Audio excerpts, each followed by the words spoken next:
응급 환자의 골든타임 대처에도 사진이 커질 수 있다는 우려가 나옵니다. YTN 변호사입니다. 줄게. 이런 가운데 대통령실은 전국 17개 광역시도 권역 응급의료 현장에 대통령실 1급 비서관들을 보내 현장의 어려움과 건의사항을 경청할 계획입니다. 대통령실 관계자는 이번 주 후반부터 비서관들이 전국 17개 광역시도마다 2곳 이상 30여 개 응급실을 찾게 된다고 밝혔습니다. 의료진을 격려하고 애로사항과 건의사항을 경청해 정책에 반영하겠다는 설명입니다. 정부는 추석 연휴에 지자체별 상황반을 설치해 409개 응급의료기관을 1:1 전담 관리하기로 했습니다.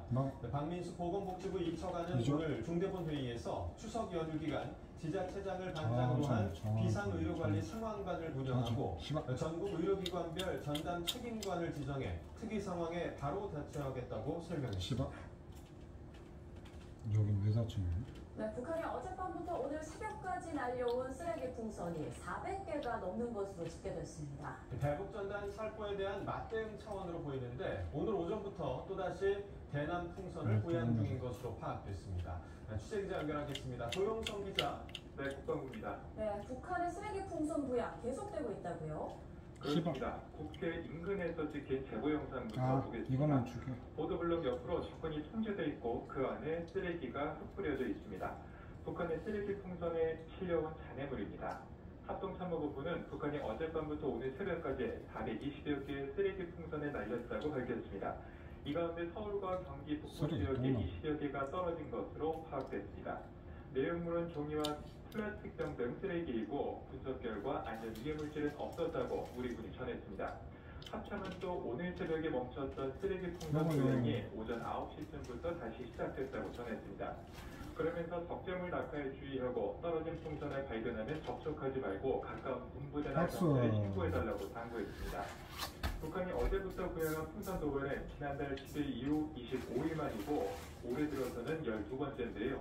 지난 5월 말부터 대북전단 살포에 반발하며 남측으로 쓰레기 풍선을 보내고 있습니다.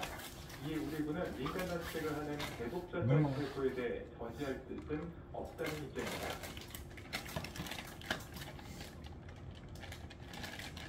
민간단체에 대한 그런 부분들은 저희도 있는 걸로 알고 있습니다.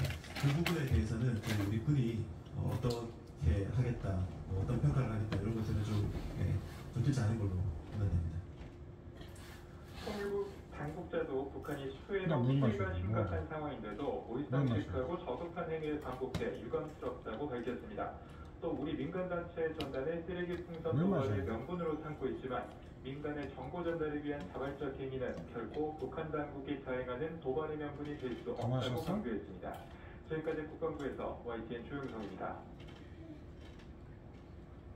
네, 조금 전 들어온 속보 전해드립니다. 론스타 관련 소식인데요. 미국계 사모펀드 론스타가 우리 정부와 서울시를 상대로 취소된 세금 1,600여억 원을 돌려달라는 소송 항소심에서도 이겼다는 소식입니다. 서울 고등법원은 오늘 론스타 펀드들이 대한민국과 서울시 등을 상대로 제기한 부당 이익금 반환 소송에서 일시처럼 원고 일부 승소로 판결했습니다. 네, 앞서 론스타는 지난 2003년 외환은행을 헐값에 사들였다가 2010년에 다시 팔면서 4조 6천억 원에 달하는 차익을 남겼습니다. 당시 국세청은 론스타와 상위 투자자들에게 8천여억 원에 달하는 소득세와 법인세를 부과했는데 론스타는 법인세 부과가 부당하다며 소송을 냈습니다.